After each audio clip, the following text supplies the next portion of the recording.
So we're starting a series today, 5-week series called Grow. Okay, real simple, grow. And what I want to do is I'm going to give you, I'm so excited about these next 5 weeks because I'm going to give you something so practical and so simple. Anybody can understand it, but what it is I'm going to give you a plan and a grid for you to know how to grow spiritually. And you're going to have a choice as to what you do with it, but there will be no lack of understanding as to what it takes to grow spiritually and what it looks like for you to grow spiritually. When it comes to spiritual growth, it's kind of a nebulous thing. Like, for example, if you wanted to grow in your health, in your physical health, there are certain measurables.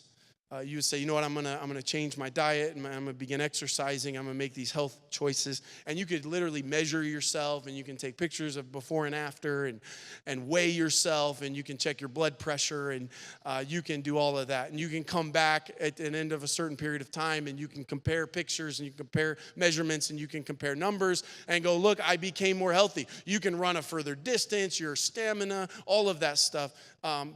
Is something that indicates to you that you are healthier and you are stronger and you are capable of more. When it comes to spiritual growth, what are those measurables? How do I know if I'm growing or if I'm not growing? And what's the plan to grow spiritually? That's what we're going to talk about. We're going to go into that. I'm going to ask you to go the distance with me for 5 weeks, okay? 5 weeks. If you, for some reason, have to be out of town, if you can't make it, that's fine. Make sure you get the podcast because I'm going to really start building out a resource. Today's kind of I'm creating the foundation, the theology and philosophy behind what we do is really critical. And then over the next 4 weeks, I'm going to build out a resource that we're going to give you in physical form. We'll make it available in digital form that you can have free of charge. Literally for the rest of your life will be something that you can use as you grow, okay? All right, here we go. We're going to go into the words of Jesus. This is Matthew chapter 13. Matthew chapter 13. We're going to start reading in the middle of verse 3, and this is Jesus talking. First word, listen, exclamation point. All right, when Jesus says listen with an exclamation point, how many of you think you ought to listen? You know what I mean? This guy did raise from the dead, all right, and he was a pretty good teacher. So if it's something worth an exclamation point and a listen, I'm all in. Listen, a farmer went out to plant some seeds. As he scattered them across his field, some seeds fell on a footpath, and the birds came and ate them. Other seeds fell on shallow soil with underlying rock.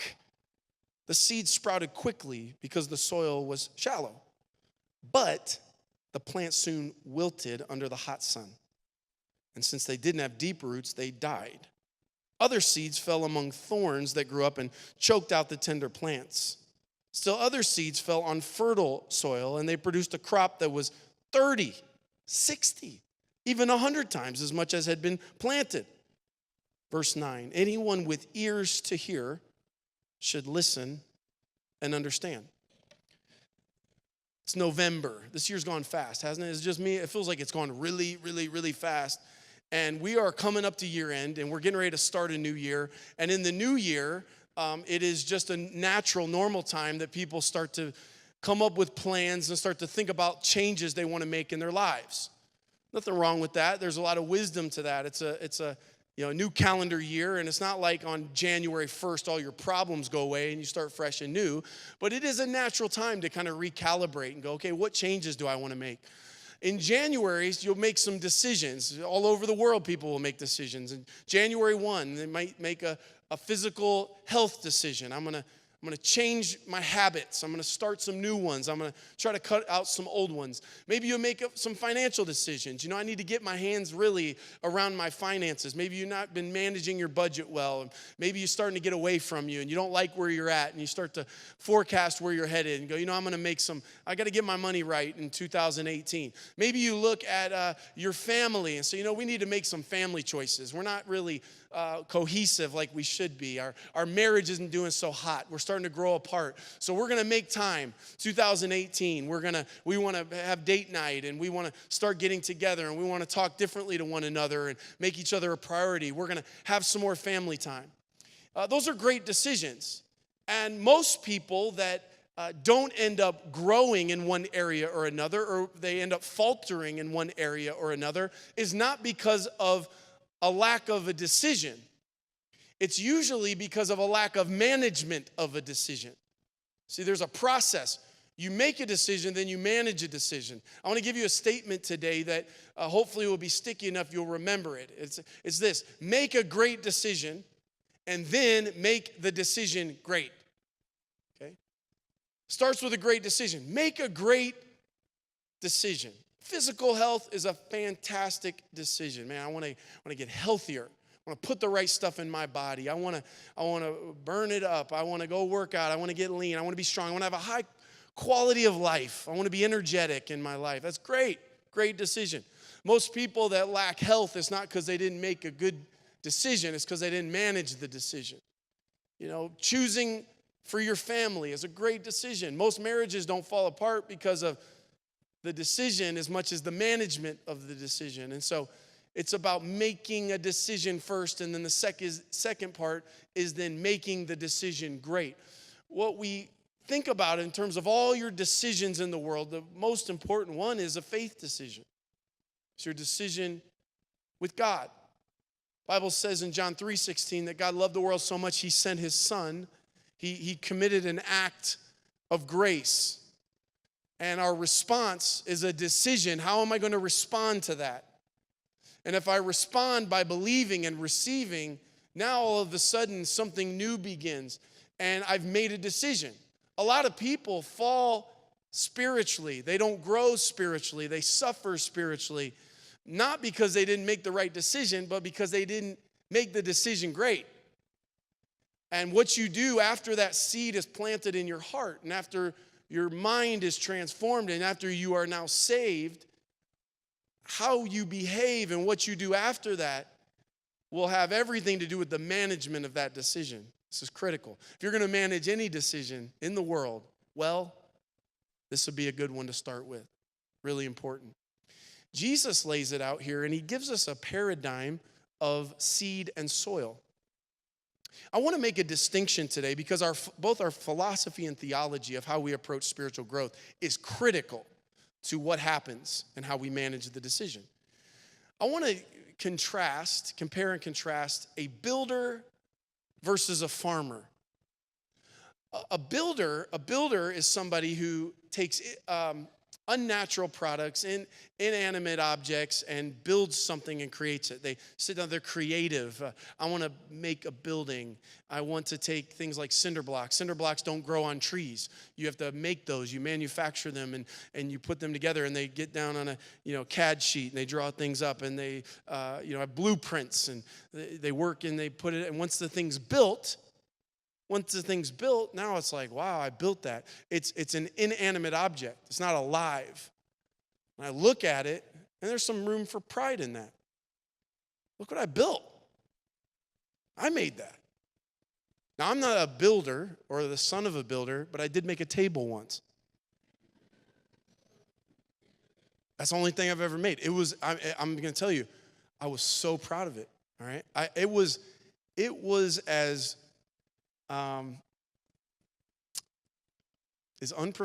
unprofessionally built as you can make. Okay, I used ratchet straps to pull the boards together and screwed it in. But when it was done, it looked great. I was as surprised as anybody when I turned it over that it actually was stable. But it's in my home now. I took pictures of it. I usually show that before pictures of my kids. I'm like, look at this table. I made this table. Now I'm going to tell you, for days, for weeks, months, I would walk by this table and be like, I did that. If you come over to my house, I'm going to be like, hey, let me show you something. It's my table. All right, I tell you the story of the table. Because I made it, I built it, and there's something about it I feel creative. A farmer is totally different. A farmer's different because a farmer is not a creator. What a farmer does is a farmer understands and taps into the ecosystem created by God. God made the ecosystem. God created that. So a farmer just studies it and understands. Says, okay, look, I don't make seed. I don't make soil. I don't make the sun. I don't make the rain or water. God made all of that, and he made it all work together. But the farmer understands, if I take the seed and I put it in good soil, and if the sunlight hits it, and if the rain hits it, it will create roots. Something will happen beneath the soil. Eventually, it'll start coming up. And if it keeps growing, eventually it's going to bear fruit. Eventually, something will come off of it that then will actually be made to reproduce. That fruit will come off, and then it'll hit the ground, and a new seed. It already has something within it to be reproduced for the next thing. This is really important because you have to understand the process of spiritual growth. Jesus is talking in Matthew 13 to an agricultural society. This is why sometimes the analogy falls a little flat with us, because we don't live in an agricultural community. We live in an app world. App world. I'm a tap with my thumb and things happen. You know, I just want to tap it. You know, we live in a world that things we skip process. We live in the voice. You know, where you go from barista to multi-platinum with one turn of the chair. You know, they turn around, it's like, and you're platinum now. You know, that's the dream. I want to skip the process. I want to go from zero to hero as fast as I possibly can. And the quicker I can go from here to way over there like that. We don't want to do process. We don't want to do process. We want to, I mean, and nowadays, if you don't get to the idea first, or second or third. Some of you, this is your Monday. You go from here to Monday. Monday is all about how do we get there first? How do we get there faster? And we live in a speed world. Jesus talked about a seed world. You see, because you got to understand, there are certain things you can skip process and maybe get there. Maybe your entrepreneurial venture or your business idea, somehow you're able to circumvent steps to get there faster and quicker and first. But when it comes to spiritual growth is about seed, not about speed. And there's an ecosystem element to this that you just will not be able to skip process. You can't manufacture it. By the way, take this mentality into whatever God has called you to lead, whether it's your family or your classroom or your team or your business, whatever it is that God has put you over or in charge of or responsible for people.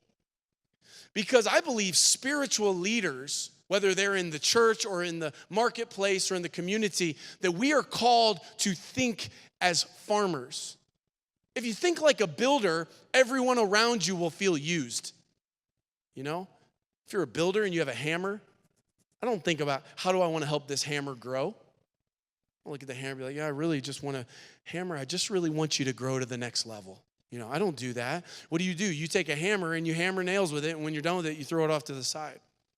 And if you're a builder type of leader, then all people around you, they're just going to feel like you're hammering them against a nail so that I can build my thing, so I can stand back and go, oh, look what I did.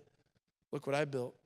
Jesus was a farmer leader who said, my job is not to use people. My job is to help people to grow. And if I can help people to grow, then naturally they will produce fruit.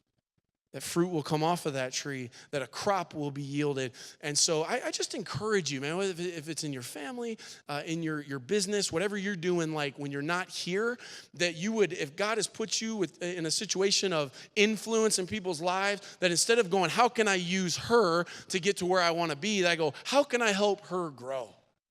How can I help him grow? And if I do, then something will be produced. They will produce fruit. Think about the elements of crops being produced. Again, it's seed, it's soil, it's sun, it's rain, and it's roots. Jesus starts talking about this in chapter 13, and I'm really thankful that Jesus was such a great teacher, because as he was talking there, he was talking in an analogy, and sometimes you're like, what is he talking about? He's talking about the shallow soil and the underlying rock. Well, here's the good news. He explains all of it. So if you fast forward in Matthew 13, we're going to pick up in 19. He goes through and starts in the explanation of what he actually meant. In verse 19, he says, the seed that fell on the footpath represents those who hear the message about the kingdom and don't understand it. Then the evil one comes and snatches away the seed that was planted in their hearts. Okay, this is very possible that you may be here today. All of us, in one point or another, hear something from the Word of God, hear something being taught, or we read something in the Bible and we don't know what that means. And if I don't understand it, there's a lack of understanding, then the seed doesn't take root. It's like if I take seed and I throw it on this stage, I'm going to come back in a year, it's still going to be laying there. There will be no fruit. There will be no root system because it did not hit understanding. Friends, this is why we create systems within the church. When you think about what we're trying to do here as a church, here's how I want you to understand and think about how we think about it. This isn't about building stuff. When I look at this property in this church, I see 16 acres of farmland. I'm not a builder. I'm not a creator. God's a creator. I just want to understand the ecosystem. I'm going to read the Farmer's Almanac. I need to know, when does the land need to breathe? When's the storm coming? And I want to pray and go, okay, now here's what I want. You know what I want? I want to get 17 acres of corn out of 16 acres. That's what I'm trying to do. So I'm studying and going, how do we do these lines straighter? And how do we understand when to get the water? And how do we understand what our biggest threat is? And how do we keep the locusts away? And how do we, what are the threats? That's what we're trying to do. Because I'm not here, I don't want 16 acres with 3 trees. That's what church can quite easily turn into. A lot of people coming to observe a big field with like 3 trees that are fruitful. That's not the goal. That's not what I'm called to do. What I'm called to do is to help root you and plant you and keep water on you and keep the sun on you and keep the weeds off of you so that as you grow, you will bear fruit and it will hit your understanding. This is why our systems, we have things like connect groups. I promise you, we don't have connect groups because we think you don't have anything else to do on Wednesday night. That's never been a conversation. You know, we better come up with something, man. These people are bored. The people of one church, you know, we did our research. They have no lives. So we ought to come up with a lot of activities to try to get them busy because none of their kids are in sports and none of them have demanding jobs and most of them are twiddling their thumbs on Tuesday night. So what do you guys want to do? That's not what we're doing. What we're trying to do is create systems so that this doesn't happen. What Jesus warned us about in verse 19, that a seed might hit a soil and the evil one would come snatch it away because there's a lack of understanding. See, what I'm doing right now is a monologue. Nobody's able to ask questions in this environment. It would be chaotic, so we don't do it like that. We create smaller environments where you can come and go, what the heck was he talking about? I don't get this. Hey, I was reading in my Bible the other day, and that just didn't make any sense to me. And don't feel bad. I do this all the time. I mean, I have a degree in this, and I'm reading all the time. I'm like, what? What does that mean? I need to dig on that. I need to understand. Because if I stand there and I don't understand this, then how can it take root in my heart? So this is why we're trying to create systems so that you can understand, and so that a root system can start to be created. And if you stop at your question or your lack of understanding, you just made room for the seed to be snatched away. Verse 20. The seed on the rocky soil represents those who hear the message and immediately receive it with joy. But since they don't have deep roots, they don't last long. Jesus was so good, right? Wasn't he? I mean, what a teacher. Amazing. And this was written so long ago, but it's so relevant, right? Have you ever heard a message that was so good, it was like right for you, and you're like, and it hit your heart with joy? You're like, yes, that's right on. That's for me. I needed to hear that. And you're excited about it, and you're pumped up about it. Have you ever had like something hit your heart like spiritual Red Bull, and you were really fired up? You're really excited about it. I mean, that is so, yes, I'm excited about this new truth. I'm excited about this new word. I feel like the God of heaven just dropped a word in my spirit, and you're all pumped up. It's kind of like, how many of you drink, let's just be honest, how many of you drink a lot of caffeine? Just be honest. It's good for the soul. Okay, all right, it's not against the law. It's not in the Bible, but I'm just saying, it's a lot. Okay, how many of you, how do you feel about 4 o'clock in the afternoon? You know what I'm saying? 4 o'clock in the afternoon, you start to hit that crash. But you were pumped up in the morning because that caffeine hit you. In the afternoon, you're just like, what am I gonna do? All right, you're starting to lose it. How many of you drink so much caffeine it has no effect on you anymore? Okay, don't raise your hand. All right, so He said, hey, there's a jeopardy in that. When you get something and you get so excited about it, and it hits the joy of your heart, but the roots aren't very deep. So it kind of grows fast because it's shallow roots, but you're not able to really go further. Friend, this is where if you find this cycle in your life, it can be very demoralizing.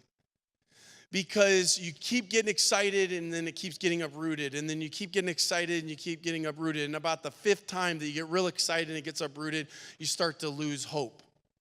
And you start to think it's all a sham. Oh, it's just a bunch of hype. Well, no, it's not a bunch of hype. You just don't have a deep enough root system yet. It's not a bunch of hype.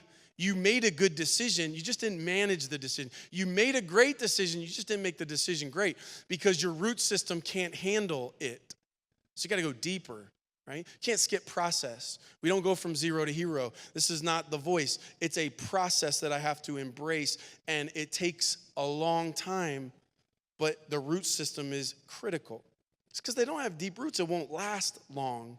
They fall away as soon as they have problems or are persecuted for believing God's word. Have you ever had a seed snatched out of your heart like within 24 hours?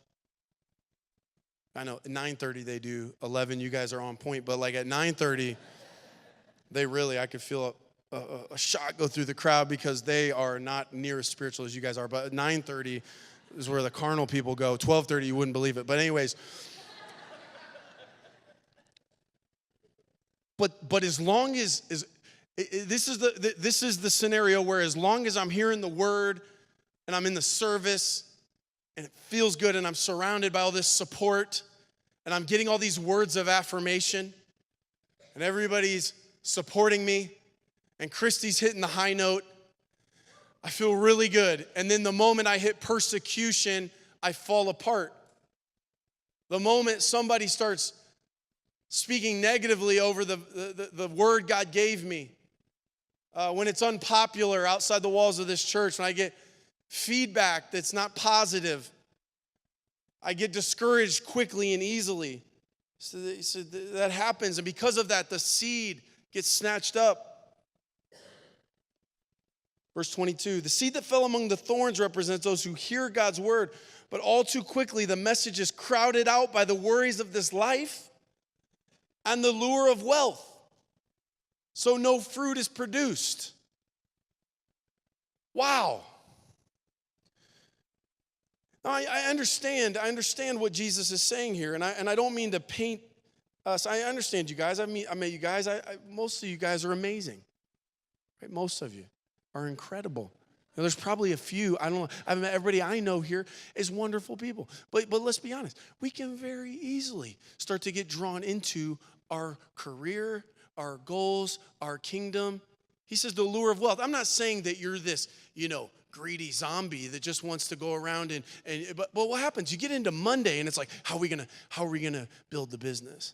How are we gonna create more wealth? How are we gonna triple? How are we gonna double? But back to the goal. So he's like, something was presented and it hit your heart and it's like, that's right, that's good. I need to do that. I need to act on it. I need to water it. And then all of a sudden it's the distraction. He said it can be anything from the worries of the world to all the other things that are flashy. That I want that now, and here's my new thing. He said, man, the new thing, the lure can so easily, and now all of a sudden the seed, it was good seed, and it might have even hit good soil, but the distraction. Verse 23 says this, the seed that fell on good soil represent those who truly hear and understand God's word and produced a harvest of 30, 60, or even 100 times as much as had been planted. Understand the theology, the philosophy of spiritual growth is that it's an ecosystem. I can't make you grow, and you can't make yourself grow. And I'm not going to try to manipulate people into grow. I'm not going to try to circumvent the process. What I'm going to do is simply go, Lord, I want to put good seed in good soil, and then let the Lord create the growth. In understanding that, then we have to understand that at all times, our root system must be protected.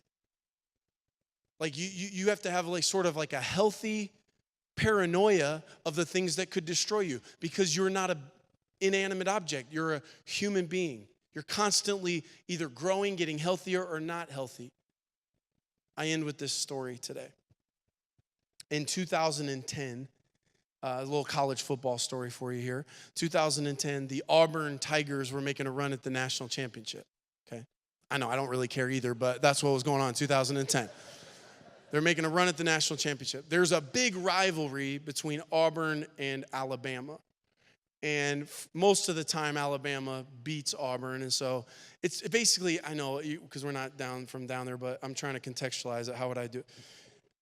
It's basically like what we usually do to the team up north. You know what I'm saying? Like pretty much always win. And so that's kind of what Alabama normally does to Auburn. Well, Auburn gets this great player named Cam Newton in 2010. He ends up winning the Heisman. He's like Superman, right? I mean, this guy's amazing. Has a great season, wins the Heisman, and Auburn wins the national championship. Well, it's a heated rivalry, lots of emotion. And so this Auburn fan, this exuberant Auburn fan, drives to the Alabama campus, takes a Cam Newton jersey and duct tapes it on a statue of Bear Bryant. All right? Literally does this. Bear Bryant is the coach, famous coach at Alabama. So the guy does this, tapes this jersey on, takes a picture of it, posts it online. Well, it didn't sit well with the Auburn fans. One particular Auburn fan, this is not a joke, a guy by the name of Harvey Updike. This is Harvey. This is really Harvey. This guy exists.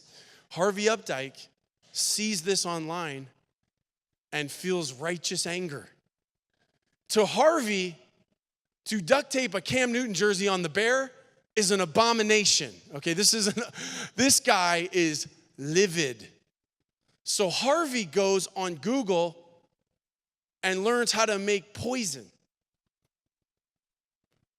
And he drives to the Auburn campus, goes in the middle. He thinks, you want to duct tape Cam on the Bear? I'm going to one-up you. And so he goes in the middle of the Auburn campus, and Auburn has a tradition. When they win, they go to this certain spot, and they celebrate under this tree. And they teepee the tree when they win, and everybody celebrates, all right? This is the famous tree. Friend, a 200-year-old oak tree. Harvey says, you want to tape on Cam on the Bear? I got one for you. He takes poison, and he poisons the soil. And then he calls in to the Paul Feinbaum radio show. He's like, I don't know if you saw, but they put Cam's jersey on the Bear. He's like, you know what I did? I made some poison. And I poisoned their blankety blank tree. Paul Feinbaum's like, what? Like, what? Like, you can get all this. You can hear the conversation and everything. Well, a little time later, the FBI come to his door. As in the Federal Bureau of Investigation. Come to young Harvey's house. Young Harv, we know it was you. Young Harv now has amnesia. I don't know what you're talking about. No, I was just kidding. I was kidding. Well, they went and tested the soil. It's poison. The botanists at Auburn are confounded. What are we going to do? So they call 911. They're trying to get in and figure out how to reverse what young Harv had done. Young Harv had poisoned the soil. It was irreversible. So the tree dies. The tree dies. Young Harv goes to prison for 3 years. Young Harv wasn't built for that. He wasn't made for that. 3 years. Sorry, I don't mean to laugh because it's serious stuff.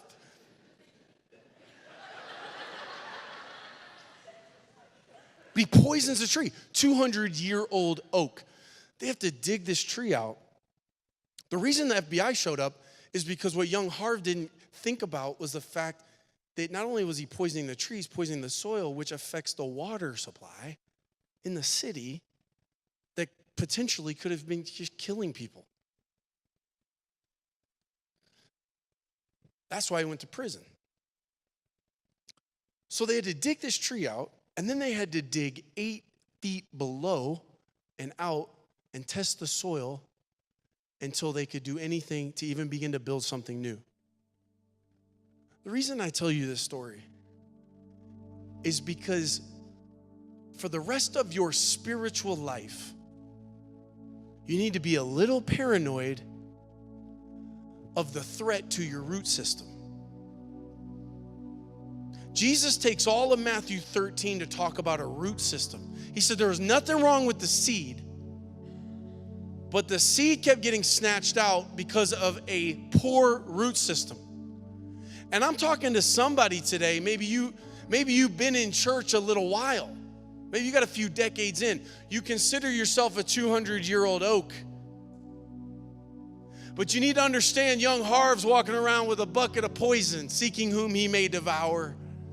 And he'd love to dump it on your root system, Dad. He'd love to dump it on your root system, Mom. Because what we're going to do is we're not going to try to circumvent the process. We're not going to try to outsmart it. We're never going to have a been there, done that attitude about spiritual growth. Because we are living, breathing organisms that are part of an ecosystem. And poison can come in and wreck 200 years of an oak. You have been created by God to bear fruit, to be fruitful. 30, 60, or even 100 times as much as what's been planted. But you better understand that the enemy of your soul does not want that to happen. And what we have to look at is what's feeding our root system. Let me ask you just a real honest question. You don't have to answer it out loud. In your own mind and heart, what's the biggest threat to your root system? To you and your root system? You know, is it the cares of the world? Is it the lure of wealth? Is it the lack of understanding? Is it a bucket of poison?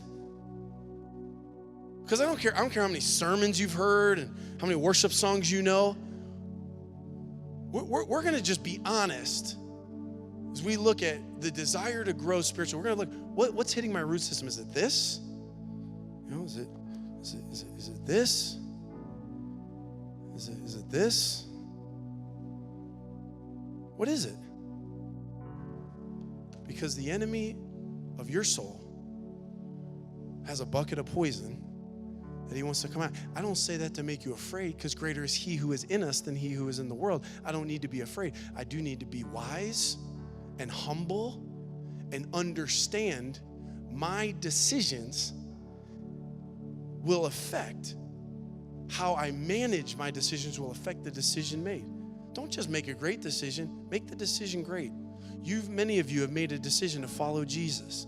No turning back. He's my Savior. He's my Lord. The seed has been planted in the soil. Now it's time to make the decision great by saying, I will not let poison hit my soil. I will not let shallow roots cause me to have my seed snatched away. I will not. I'm going to understand the ecosystem, and I'm going to apply the ecosystem, and I'm not going to allow the enemy to come in and create death for me. I pray that tree picture like that you see, because friend, I've been around enough people, I've watched enough good seed and good soil get to a place where then decision management was so bad that people that were meant to just bear fruit and to be strong end up withering up and dying. Not because the decision was bad to begin with, because they didn't manage it. My job is to help you grow.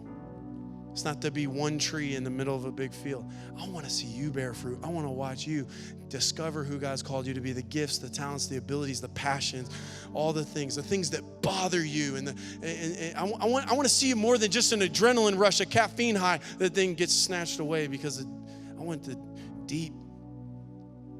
Friend, imagine a church Imagine a group of people. We're not builders. We're just a farm, man.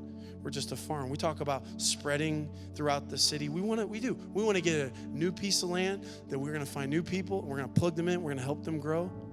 Because the amazing thing is, again, when you think about 30, 60, 100-fold, that there's already something inside of you that has the capacity to reproduce. That's what you're meant to do. For your life to be way more than just your life. That you all of a sudden allow that health and that life to grow up. Sometimes it means being pruned back. But when that fruit hits the ground and that seed hits the ground, some of you are going to begin to look up over your next 10, 20, 30 years. And you're going to see trees coming up.